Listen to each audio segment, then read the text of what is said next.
Fellow Kenyans, brothers and sisters, we have all come to the profound realization that our country is on sale.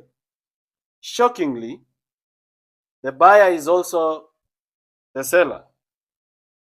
Kenya yetu inauzwa, na cha kushangaza muuzaji ndiye mnunuzi. In the year 2013, a group of powerful individuals sat in a room and made a plan to be the wealthiest men in the world, to the disenfranchisement of many Kenyans.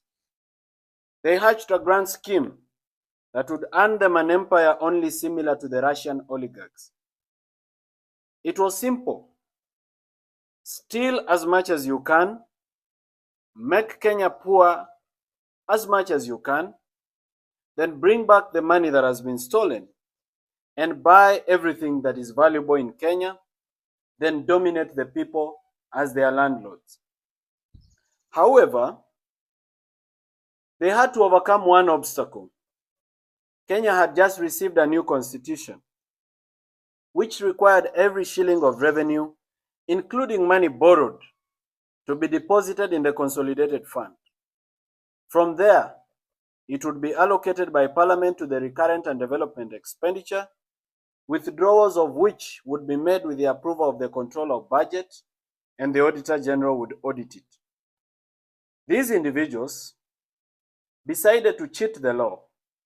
They tasked the Honorable Kimani Ichung'wah, then the Chairman of Budget, to table and pass an amendment to the Public Finance Management Act, which will allow them to open government accounts abroad and to even spend abroad. The unconstitutional law allowed them to open several accounts across the world without parliamentary approval, borrowing money on behalf of the people of Kenya, stealing it without getting to the consolidated fund. A very convenient escape from the Controller of Budget and the Auditor General's audit. Since that time, fellow Kenyans, our country has been robbed in a despicable manner. So much money has been stolen that the figures look absolutely unbelievable. It is even difficult for me as Morara Kebaso to make Kenyans understand the magnitude and billions of trillions when most of them have never touched 1 million shillings in their life. This money was stashed abroad in bank accounts across various continents, from Hong Kong to Cayman Islands, to Jersey City, to Dubai, to Panama, to Malta. Money was stolen and kept abroad. This money was meant for your health care. It was meant for your children's education. It was meant for your own education. It was meant for development projects across the nation that would save Kenya and that would give millions of jobs. And it was stolen with uttermost greed and reckless abandon. Our country has been deliberately made poor. Why? It is because they want to make it cheap for the buyer. State corporations that employ very many Kenyans have been run down to intentionally make losses so that these individuals can justify privatization of these institutions. The hyenas of Kenya have decided they want to eat their own children, and they have accused them of smelling like goats. Unfortunately, the hyenas want to eat everything, including national assets that are sensitive to national security. A case in point is the Jomo Kenyatta International Airport. The Kenyan law does not permit any Kenyan to buy any public asset unless through a very tedious process under the Asset and Disposal Act and many other laws. But here comes a foreigner who has been permitted to own 20% of our airport after a 30-year lease. What a shock! Something that any Kenyan cannot be allowed to do, regardless of how much money they have. And yet these are foreigners, and they are allowed to own this. The purported foreigners are not even foreigners. They are proxies for Kenyans who hide behind foreign names and foreign faces. Our money that has been stolen since 2013 when Uhuru Kenyatta was president has started coming back through proxies in the face of investors. They call it public-private partnership or privatization or foreign investment. Very sweet words for state capture and money laundering. In February of 2024, the Cabinet of Kenya, led by President William Ruto, approved the following state corporations for sale. The first one was the National Bank of Kenya, where the government of Kenya owns 22% and NSSF owns 48%. Consolidated Bank of Kenya, where the Deposit Protection Fund owns 50% on behalf of the government of Kenya. Development Bank of Kenya, where ICDC owns 89% on behalf of the government of Kenya. Agrochemical and Food Corporation ADC, where ADC owns 28% and ICDC owns 28%, all on behalf of the government of Kenya. These are state corporations that were supposed to be sold or privatized. Kenya Wine Agencies, 72% is owned by ICDC. East African Portland Cement, warehouses were demolished recently. NSSF owns 27% and government of Kenya owns 25%. All this is the government of Kenya ownership. Kenya Meat Commission was to be privatized, where the government owns 100%. New KCC, ya maziwa, government of Kenya owns 100%. The Numerical Machining Complex, under the Kenya Railways Corporation, 51% owned by University of Nairobi and 49% owned by Kenya Railways Corporation. Miwani Sugar Company, which is under receivership, the government of Kenya owns 49%. Muhoroni Sugar Company, where ADC owns 16%. Cabernet Hotel, where Kenya Trading Corporation owns 98.2%. Mount Elgon Lodge Limited, Kenya Trading Corporation owns 72%. Kitale Municipal Council owns 13%. And Trans Nzoia County Council owns 13%. These were to be sold, all of them. Golf Hotel Limited, Kakamega Municipal Council owns 20%. Sunset Hotel, Kenya Trading, KTDC owns 95.4% and Kisumu City owns 4.6%. Kenya Safari Lodges, KTDC owns 63%. KWS owns 0.02%. Kengen, government of Kenya owns 70%. This was to be privatized. Kenya Pipeline Corporation, 100% owned by the government of Kenya, where money was stolen recently. It was to be privatized. Kenya Ports Authority, 100% owned by the government of Kenya, was to be privatized. There is another agency called the South Nyanza Sugar Company. It was also to be privatized, where the government of Kenya owns 98%. Nzoia Sugar, where the government of Kenya owns 97%. All these are state assets of great value.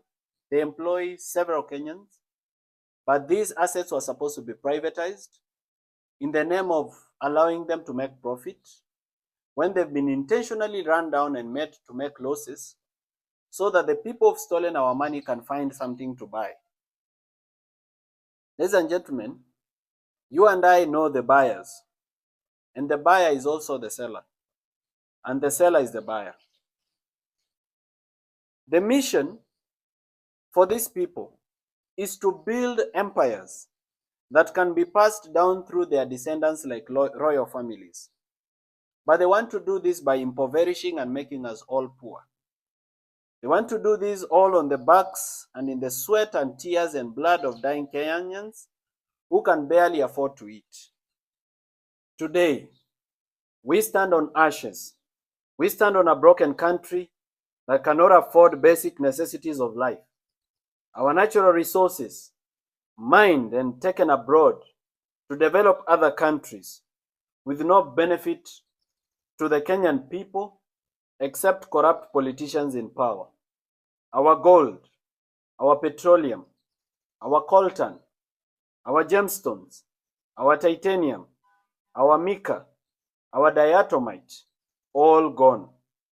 Stolen by white people who bribe black people in power because they are too greedy to think of the future of their children. We have become beggars in our own nation. We are so angry and bitter that sometimes we forget and fight amongst ourselves. We have lost any hope in our future. We are in a state of darkness. A thick smoke has engulfed our nation.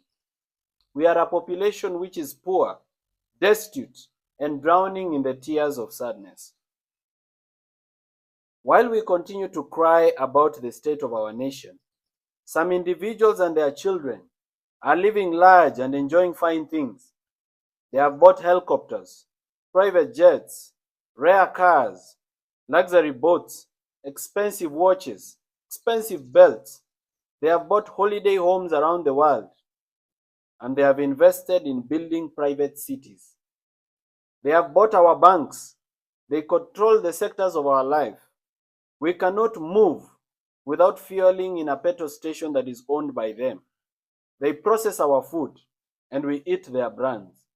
We have become beggars at home. Fellow Kenyans, were we born to be poor, sick, and die? Aren't we entitled to human dignity? Why should we live like slaves at home? People of our nation, we have tolerated mediocrity for far too long. We have tolerated incompetent politicians who steal our money, insult us, abduct us, kill us, and continue to lead us as if they own us. We have become like pieces of furniture in a rich man's house. We need to liberate ourselves. We must set ourselves free from tribalism, corruption, and poor governance. We must liberate our minds. We need a new dream. And the time is now, not tomorrow. As a young man in this nation, I have tried my best to open your eyes. I continue to try every day. I have suffered arbitrary arrest. I have slept in cold police cells. I have been hit by metallic chairs on my head and on my neck. I have been threatened, trolled, and insulted. My privacy has been invaded. I have lost my property. My previously quiet life has been turned upside down into chaos where every word I utter can be misunderstood and turned back against me in a sharp knife of condemnation. But I still stand tall, and I hold my head high. I refuse to buy fear. I refuse to give up, and I refuse to live like a slave. In my commitment, I have inspired many of you to join me in this journey. Now this is a movement for change. I don't claim to be perfect, but I am passionate. I'm a team leader and a team player at the same time. I believe we can change it. Ninaamini itabadilika. It is time for us to come together. We need to put aside our ego, our personal pride, or self-importance of any kind. We need to reason together as a nation. We have different ideas. Some believe we should create systems and not individuals. I believe we should mentor individuals of integrity to take over systems and institutions. Well, we can disagree to agree.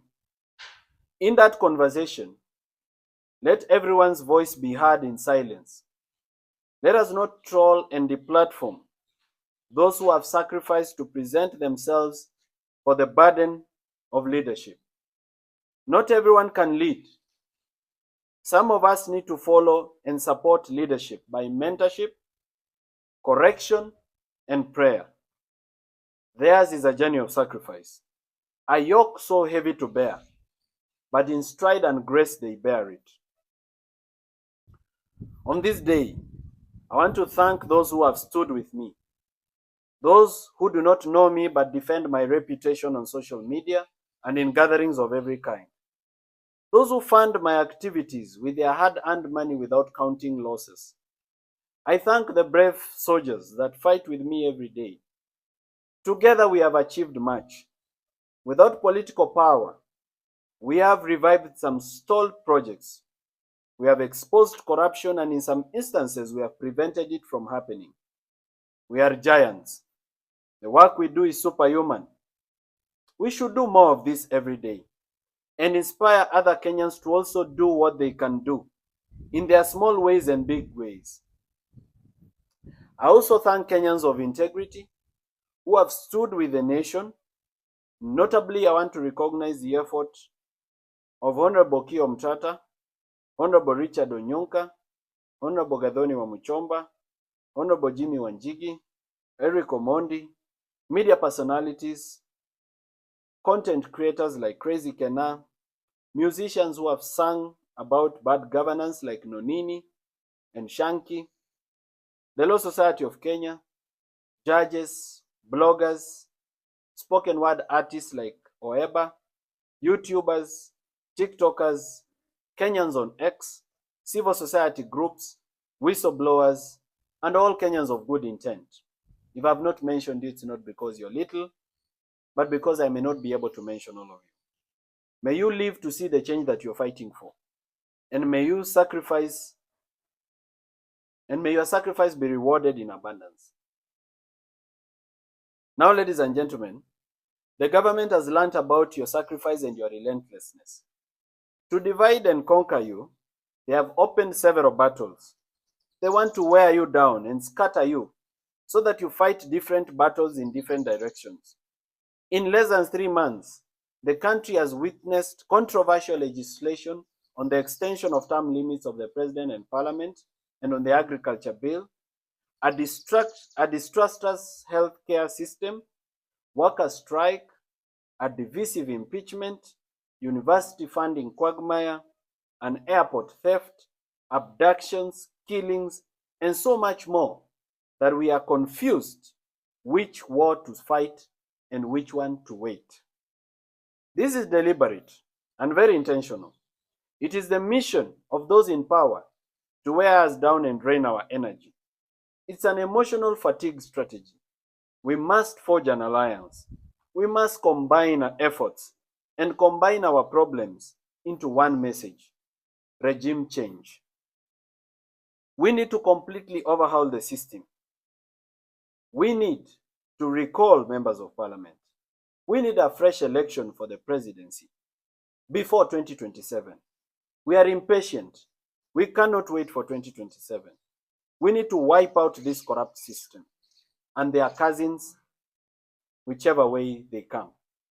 To achieve this, we must fight for the reconstitution of the Independent Electoral and Boundaries Commission, IEBC, which has been deliberately dragged in the courts so that it is not formed. We need various efforts working towards the same goal.